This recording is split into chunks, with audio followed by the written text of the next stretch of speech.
Assalamualaikum warahmatullahi wabarakatuh. Di video ini saya akan menjelaskan secara singkat kajian pragmatik khususnya yang berkaitan dengan tindak tutur. Namun sebagai pengantar, terlebih dahulu saya ingin memaparkan mengenai konsep dari bahasa. Jadi bahasa merupakan alat komunikasi yang sangat penting, karena melalui bahasa seseorang dapat menerima dan menyampaikan segala pikiran, pengalaman, pengetahuan, harapan, dan perasaan kepada orang lain. Selanjutnya, di sini ada konsep pragmatik menurut dua pendapat ahli yang dikemukakan oleh Austin dan Serre. Yang pertama, pragmatik membahas mengenai studi bahasa dalam komunikasi, khususnya penggunaan bahasa, hubungan antar unsur bahasa dengan konteks dan situasi. Masalah tentang interpretasi dan penggunaan tuturan pada dunia realita. Yang ketiga, penggunaan dan pemahaman tindak ujar. Dan yang keempat, konsep pragmatik, yaitu pengaruh struktur kalimat karena hubungan pembicara dan pendengar, atau dengan kata lain, ada penyapa dan pesapa. Selanjutnya masuk pada kajian tindak tutur atau speech art. Jadi tindak tutur di sini merupakan unsur pragmatik yang melibatkan pembicara, pendengar, penulis atau pembaca, serta hal yang dibicarakan. Jadi ada konteks yang dibahas dari yang dilakukan oleh pembicara dengan pendengar maupun antara penulis dengan pembaca. 3 jenis tuturan menurut Austin. Tentunya ketiga jenis tuturan ini saya pikir tidak asing lagi bagi kita, bukan lagi hal yang baru dalam dunia pragmatik, karena ketika kita membahas tuturan pasti kita mengenal ada yang dinamakan dengan lokusi, ilokusi, dan perlokusi. Yang pertama, lokusi. Jadi lokusi yaitu mengucapkan sesuatu dengan kata dan kalimat sesuai makna di dalam kamus dan menurut kaidah sintaksis. Jadi makna tuturan yang disampaikan biasanya adalah sebuah fakta atau keadaan yang sebenarnya. Contohnya, sapi berkaki 4. Ya, jadi sapi ini tentunya tidak ada makna lain ya, karena ini sudah sesuai dengan realita yang ada, bahwa semua orang mengetahui hewan yang bernama sapi itu memiliki kaki 4. Jadi tidak ada makna lain. Kemudian ada yang dinamakan dengan ilokusi. Jadi ilokusi ini mengandung makna tersembunyi atau makna lain yang dikehendaki oleh penutur terhadap mitra tutur. Contohnya, awas ada anjing galak. Jadi makna kalimat ini menyatakan bahwa setiap orang mesti waspada terhadap adanya seekor anjing galak yang ada di dekat mereka. Jadi paling tidak respon dari mitra tutur itu memahami bahwa harus berhati-hati karena ada anjing galak. Yang ketiga, perlokusi. Perlokusi di sini merupakan tindak tutur yang pengujarannya dimaksudkan untuk mempengaruhi mitra tutur.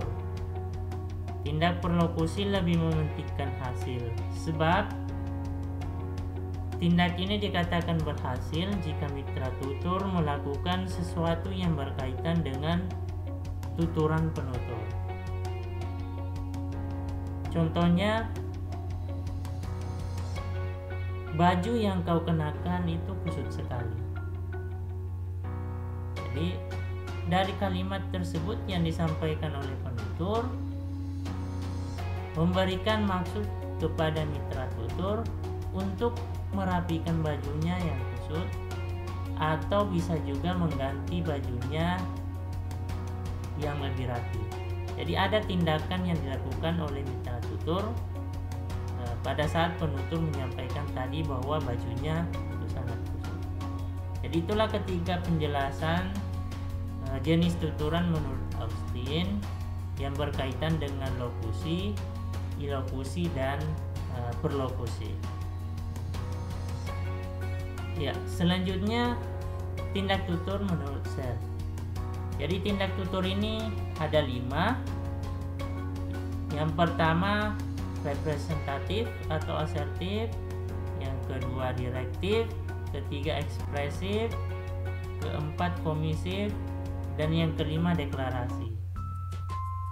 Yang pertama representatif, ini berkaitan dengan penutur tentang kebenaran terhadap apa yang diucapkan. Di sini ada kata kuncinya, yaitu misalnya menyatakan, menyarankan, membual, mengeluh, dan mengklaim. Yang kedua direktif, ialah tindak tutur yang dimaksudkan agar si pendengar melakukan tindakan yang disebutkan di dalam tuturan itu. Di sini juga bisa dilihat contohnya ketika seseorang penutur memesan, memerintah, kemudian memohon, menuntut, dan menasihati. Yang ketiga, tindak tutur ekspresif. Jadi tindak tutur ekspresif ini dimaksudkan penutur agar ujarannya diartikan sebagai evaluasi tentang hal yang disebutkan dalam tuturan itu.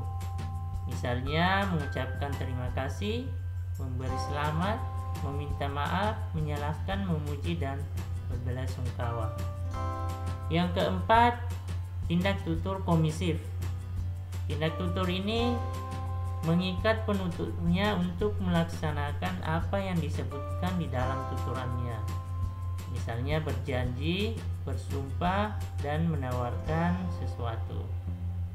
Dan yang terakhir ialah tindak tutur deklarasi. Dimaksudkan untuk menciptakan hal yang baru. Misalnya memecat, memberi nama, mengangkat, mengucilkan, atau menghukum. Di sini saya akan memberikan memperlihatkan salah satu hasil penelitian yang berkaitan dengan tindak tutur. Ya, kalau dilihat dari judulnya, ini penelitian yang dilakukan oleh Suci Mulyana, yaitu tindak tutur ekspresif pada film Mimpi Sejuta Dolar karya Albert Hien Enda. Yang pertama yang dilakukan ialah menampilkan dialog antara penutur dengan lawan tutur. Kemudian dari dialog tersebut itu dianalisis oleh penulis. Jadi ketika ada ditampilkan dialognya, kemudian dianalisis. Analisisnya di sini yaitu berkaitan dengan tindak tutur ekspresif, dengan memberikan sebuah pujian terhadap mitra tutur. Ya, di sini bisa dilihat contohnya. Kemudian contoh yang kedua, tindak tutur mengucapkan selamat. Ya, di sini juga sudah ada dialognya, ada 2. Ada Papa dan Mary memberikan selamat. Ya, setelah itu dilakukan proses analisis. Konteks yang mana yang menyatakan memberikan selamat dari yang diucapkan oleh mitra tutur atau penutur. Ya, ini adalah hasil analisis dari kajian tindak tutur ekspresif.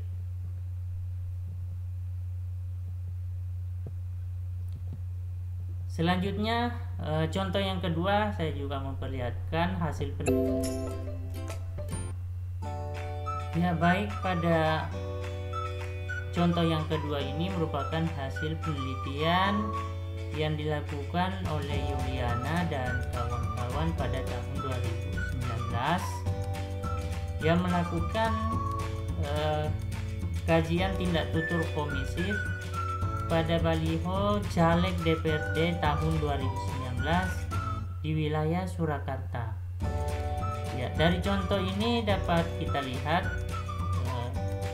salah satu tuturan yang disampaikan oleh salah satu caleg, yaitu mengayomi peduli profesional. Jadi dapat kita lihat bahwa tindak tutur ini menurut interpretasi dari penulis bahwa masuk pada tuturan komisif, tindak tutur komisif berniat. Jadi yang dibawa ini adalah hasil interpretasi dari penulis. Ya, itulah tadi ada dua contoh yang saya tampilkan pada video ini, khususnya yang berkaitan dengan kajian tindak tutur pada penelitian. Yang pertama tadi contohnya kajian tindak tutur ekspresif, kemudian yang kedua tadi yaitu tindak tutur komisif. Jadi seperti yang tampil pada video ini, penulis terlebih dahulu menampilkan dialog, kemudian melakukan interpretasi atau analisis dari dialog tersebut yang masuk pada ekspresi memberikan pujian. Kemudian dialog yang kedua ini ekspresif mengucapkan selamat. Setelah itu dilakukan proses interpretasi atau analisis dari dialog tersebut.